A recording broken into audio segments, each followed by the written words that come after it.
ಪ್ರಿಯ ವೀಕ್ಷಕರೇ, welcome to target Kannada news. ನಾನು ನಿಮ್ಮ ನವೀನ್ ಮರಳವಾಡಿ. ಇದು ಪುರಾಣದ ಪುಣ್ಯಕಥೆ. ವಾಸುದೇವ ಮತ್ತು ದೇವಕಿಯ 8ನೇ ಮಗುವೆ ಶ್ರೀಕೃಷ್ಣ. ವಿಷ್ಣು ಕೃಷ್ಣನಾಗಿ ಭೂಮಿಯಲ್ಲಿ ತೆಗೆದುಕೊಂಡ ಅವತಾರವೇ ಶ್ರೀಕೃಷ್ಣ. ಕೃಷ್ಣ ಮಧ್ಯರಾತ್ರಿಯಲ್ಲೇ ಜನಿಸಲು ಕಾರಣವೇನು? ಇಲ್ಲಿದೆ ಶ್ರೀಕೃಷ್ಣನ ಜನನ ವೃತ್ತಾಂತ. ಆಗಸ್ಟ್ 30ರಂದು ಸೋಮವಾರ, ಅಂದರೆ ಅಂದು ದೇಶಾದ್ಯಂತ ಜನ್ಮಾಷ್ಟಮಿ ಹಬ್ಬವನ್ನು ವಿಜೃಂಭಣೆಯಿಂದ ಆಚರಿಸಲಾಗುತ್ತದೆ.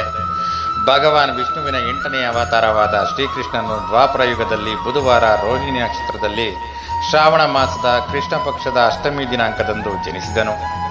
ಭಗವಾನ್ ಶ್ರೀಕೃಷ್ಣನು ಪ್ರಪಂಚದಲ್ಲಿನ 3 ಗುಣಗಳಾದ ಸದ್ಗುಣ, ರೋಜೋಗುಣ ಮತ್ತು ತಮೋಗುಣ ಉಸ್ತುವಾರಿಯಾಗಿದ್ದಾನೆ. ಆದರೆ ಕೃಷ್ಣ ಮಧ್ಯರಾತ್ರಿಯಲ್ಲೇ ಜನಿಸಲು ಕಾರಣವೇನು? ಸಿದ್ಧಿಗಳು ಶ್ರೀಕೃಷ್ಣನಲ್ಲಿ ಹುಟ್ಟಿದಾಗಿನಿಂದಲೂ ಇದ್ದರು. ಕೃಷ್ಣನ ತಂದೆ ವಾಸುದೇವ ಮತ್ತು ತಾಯಿ ದೇವಕಿಯ ವಿವಾಹದ ಸಮಯದಲ್ಲಿ ಮಾವ ಕಂಸನು ತನ್ನ ಸಹೋದರಿಯ ದೇವಕಿಯನ್ನು ಆಕೆಯ ಅತ್ತೆಯ ಮನೆಗೆ ಕರೆದುಕೊಂಡು ಹೋಗುತ್ತಿದ್ದಾಗ ಆಕಾಶವಾಣಿಯೊಂದು ಕೇಳುತ್ತಾನೆ. ಇದರಲ್ಲಿ ದೇವಕಿಯ 8ನೇ ಮಗನ ಕೈಲಿ ಕಂಸನನ್ನು ಕೊಲ್ಲಲಾಗುವುದು ಎಂದು ಧ್ವನಿಯು ಹೇಳುತ್ತದೆ. ಇದರ ನಂತರ ವಾಸುದೇವ ಮತ್ತು ದೇವಕಿಯನ್ನು ಕಂಸನು ಸೆರೆಮನೆಗೆ ಹಾಕಿದ. ಅಷ್ಟಮಿಯ ದಿನ 12 ಗಂಟೆಗೆ ಕಂಸನ ಜೈಲಿನಲ್ಲಿ ಬೀಗಗಳೆಲ್ಲ ಜಡಿದು ಸೈನಿಕರು ಗಾಢ ನಿದ್ರೆಯಲ್ಲಿದ್ದರು.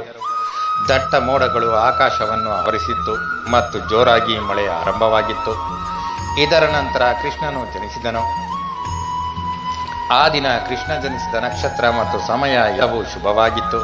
ಕೃಷ್ಣ ಈ ದಿನ ಜನಿಸಲು ಕೇವಲ ಮಧ್ಯರಾತ್ರಿಯನ್ನೇ ಯಾಕೆ ಆಯ್ದುಕೊಂಡ ಗೊತ್ತೇ? ಅಷ್ಟಮಿ ತಿಥಿಯ ಮಧ್ಯರಾತ್ರಿ ಜನ್ಮ ತೆಗೆದುಕೊಳ್ಳಲು ಮುಖ್ಯ ಕಾರಣ ಚಂದ್ರವಂಶಿ.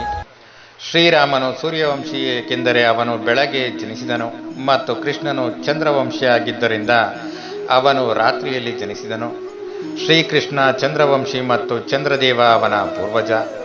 ಚಂದ್ರದೇವನ ಮಗ ಬುಧ. ಆದ್ದರಿಂದ ಭಗವಂತನು ಬುಧವಾರವನ್ನು ತನ್ನ ಜನನಕ್ಕಾಗಿ ಆರಿಸಿಕೊಂಡನು.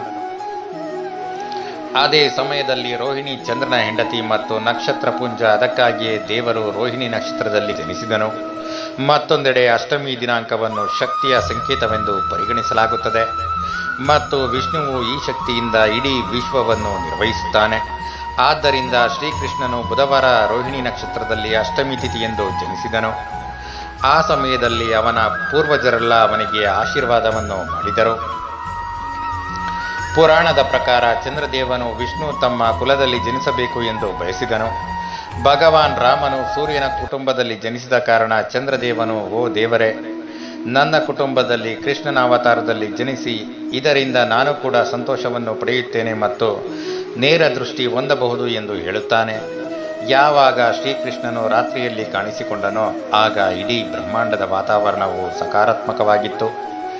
ದೇವರುಗಳು ಮತ್ತು ದೇವತೆಗಳು ಮಂಗಳಕರ ಹಾಡುಗಳನ್ನು ಹಾಡಲು ಮತ್ತು ದೇವರನ್ನು ಸ್ತುತಿಸಲು ಪ್ರಾರಂಭಿಸಿದರು.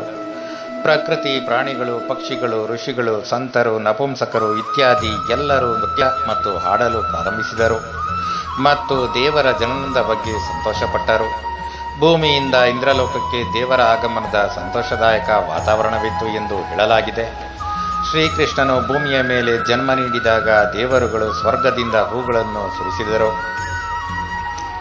ಶ್ರೀಕೃಷ್ಣನು ಕಂಸನ ಸೆರೆಮನೆಯಿಂದ ಹೊರಡಲು ಮಧ್ಯರಾತ್ರಿಯನ್ನು ಆರಿಸಿಕೊಂಡನು. ಇದರಿಂದ ಆತನ ತಂದೆ ಅವನನ್ನು ಸುರಕ್ಷಿತ ಸ್ಥಳಕ್ಕೆ ಕಳುಹಿಸಬಹುದು ಎನ್ನುವ ಭರವಸೆ ಇದ್ದಿತ್ತು. ಹಾಗಾಗಿ ಕೃಷ್ಣ ಜನಿಸಿದಾಗ ಜೈಲಿನ ಬಾಗಿಲುಗಳೆಲ್ಲವೂ ಇದ್ದಕ್ಕಿದ್ದಂತೆ ತೆರೆದವು. ಸೈನಿಕರು ಗಾಢನಿದ್ರೆ ಜಾರಿದರು. ಆನಂತರ ಆತನ ತಂದೆ ವಾಸುದೇವ ಗೋಕುಲವನ್ನು ಸುರಕ್ಷಿತವಾಗಿ ತಲುಪಿದನು ಮತ್ತು ಕೃಷ್ಣನನ್ನು ಗೋಕುಲದಲ್ಲಿ ಬಿಟ್ಟು ಜೈಲಿನಲ್ಲಿರುವ ತನ್ನ ಪತ್ನಿಯ ಬಳಿಗೆ ಮರಳಿ ಬಂದನು. ಕೃಷ್ಣ ಜನ್ಮಾಷ್ಟಮಿಯ ಹಬ್ಬವನ್ನು ಭಾರತೀಯ ಜ್ಯೋತಿಷ್ಯದ ಲೆಕ್ಕಾಚಾರದ ಪ್ರಕಾರ ವಿಕ್ರಮ ಸಂವತ್ಸರದ 2078ರಲ್ಲಿ ಕೃಷ್ಣ ಜನ್ಮಾಷ್ಟಮಿಯನ್ನು ಸೋಮವಾರ ಸೂರ್ಯೋದಯಕ್ಕೆ ಮುಂಚಿತವಾಗಿ ಆರಂಭವಾಗುತ್ತದೆ ಮತ್ತು ರಾತ್ರಿ 2:02 ಇರುತ್ತದೆ. ಅಂದರೆ ಸೂರ್ಯೋದಯ ಮತ್ತು ಚಂದ್ರೋದಯ 2 ಅಷ್ಟಮಿ ಇದ್ದಾಗಿರುತ್ತದೆ. ಈ ಬಾರಿ ಕೃಷ್ಣ ಜನ್ಮಾಷ್ಟಮಿಯ ಹಬ್ಬವು ಎಲ್ಲ ಶಾಖೆಗಳಿಗೆ ಸಮಾನವಾಗಿ ಮಾನ್ಯವಾಗಿರುತ್ತದೆ. ತಾತ್ವಿಕವಾಗಿ ಶ್ರೀಕೃಷ್ಣನ ಜನ್ಮವನ್ನು ವೃಷಭ ರಾಶಿಯ ಮಧ್ಯರಾತ್ರಿ ಚಂದ್ರನ ಸಮಯದಲ್ಲಿ ಶ್ರಾವಣ ಮಾಸದ ಅಷ್ಟಮಿ ದಿನ ರೋಹಿಣಿ ನಕ್ಷತ್ರದಲ್ಲಿ ಪರಿಗಣಿಸಲಾಗುತ್ತದೆ.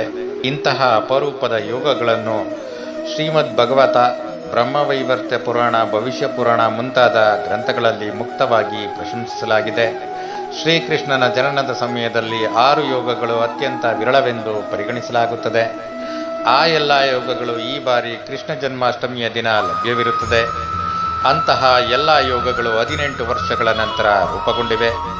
ಆದ್ದರಿಂದ ಈ ದಿನ ಶ್ರೀಕೃಷ್ಣನನ್ನು ಪೂಜಿಸುವುದರಿಂದ, ಆತನಿಗೆ ಭೋಗವನ್ನು ಅರ್ಪಿಸುವುದರಿಂದ ಮತ್ತು ಆತನನ್ನು ತೊಟ್ಟಿಲಿನಲ್ಲಿ ಹಾಕಿ ತೂಗುವುದರಿಂದ ಪುಣ್ಯ ಪ್ರಾಪ್ತವಾಗುತ್ತದೆ ಎನ್ನುವ ನಂಬಿಕೆ ಇದೆ.